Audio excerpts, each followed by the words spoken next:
किट्टू और उसके साथी उस जादुई दरवाजे के पार पहुंचते ही डरावने और उजाड़ दुनिया में कदम रखते हैं। यह जगह पूरी तरह से बर्बाद हो चुकी थी। हर तरफ धुआं, टूटी इमारतें और हवा में अजीब सी घुटन थी। जैसे ही उन्होंने आगे बढ़ना शुरू किया, किट्टू ने देखा कि जमीन पर कुछ लकीरें थीं, जो ताजे खून से बनी हुई लग रही थीं। हर कदम पर उस डरावनी दुनिया का रहस्य और गहरा होता गया। अचानक एक भयानक चीख ने पूरे वातावरण को हिला दिया।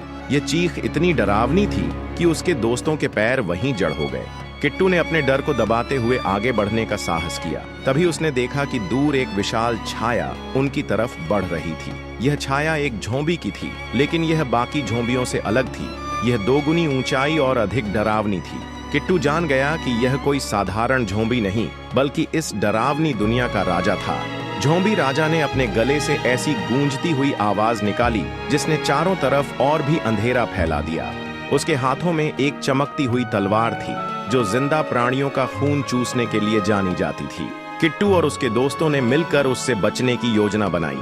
किट्टू ने अपने पंजों का इस्तेमाल करते हुए अपने दोस्तों को पीछे हटने का इशारा किया, लेकिन राजा ने उनकी चालाकी को भांप लिया। राजा ने अपनी तलवार को जमीन पर पटक दिया, जिससे भूकंप जैसी लहर फैल गई। किट्टू और उसके दोस्त हवा में उछल गए और अलग अलग दिशाओं में जा गिरे। किट्टू का दिल तेजी से धड़क रहा था, लेकिन वह जानता था कि उसे अपने दोस्तों की जान बचानी है। किट्टू ने खुद को संभालते हुए चारों ओर नजर दौड़ाई। उसने देखा कि उसके दोस्त, जो अलग अलग जगहों पर गिरे थे, किसी जादुई जाल में फंसे हुए थे।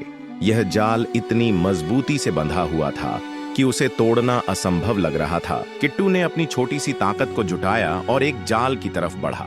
जैसे ही उसने उस जाल को छूने की कोशिश की, जाल ने बिजली की चिंगारी छोड़ दी, जिससे किट्टू पीछे गिर पड़ा। तभी एक डरावनी आवाज आई, यह जाल केवल आत्मा की कुर्बानी से टूट सकता है। किट्टू ने सोचा कि क्या वह अपनी जान देकर अपने दोस्तों को बचा सकता है, लेकिन इससे पहले कि वह कुछ करता, झोंबी राजा फिर से उसके सामने आ खड़ा हुआ। झोंबी राजा ने किट्टू की तरफ इशारा करते हुए कहा, तुम्हें अपने दोस्तों को बचाना है तो तुम्हें अपनी आत्मा मुझे सौंपनी होगी। यह दुनिया आत्माओं से बनी है और मैं इसकी ताकत हूँ। किट्टू ने राजा की बात सुनकर अपने दोस्तों की तरफ देखा। उसकी आंखों में आंसू थे, लेकिन वह जानता था कि उसे अपनी हिम्मत नहीं खोनी चाहिए। किट्टू ने राजा को धोखा देने की योजना बनाई। उसने धीरे धीरे राजा की तरफ बढ़ते हुए कहा, अगर मेरी आत्मा से तुम्हें ताकत मिलेगी तो मैं तैयार हूँ। राजा ने हंसते हुए अपने हाथ फैलाए, लेकिन किट्टू ने अपनी पूरी ताकत से छलांग लगाई और उसके हाथ पर गहरे पंजे मारे। किट्टू के पंजों से एक तेज रोशनी निकली, जिसने झोंबी राजा को पीछे धकेल दिया। राजा की तलवार जमीन पर गिर गई और उसका सारा जादू कमजोर पड़ने लगा। जाल टूटने लगे और किट्टू के दोस्त आजाद हो गए। लेकिन तभी राजा ने अपनी आखिरी चाल चली। उसने अपने हाथ से एक अंधेरे की गेंद बनाई और उसे किट्टू की तरफ फेंका। गेंद इतनी तेजी से आई कि किट्टू उसे टाल नहीं सका। गेंद किट्टू के शरीर से टकराई और वह जमीन पर गिर पड़ा। उसके दोस्तों ने उसे घेर लिया।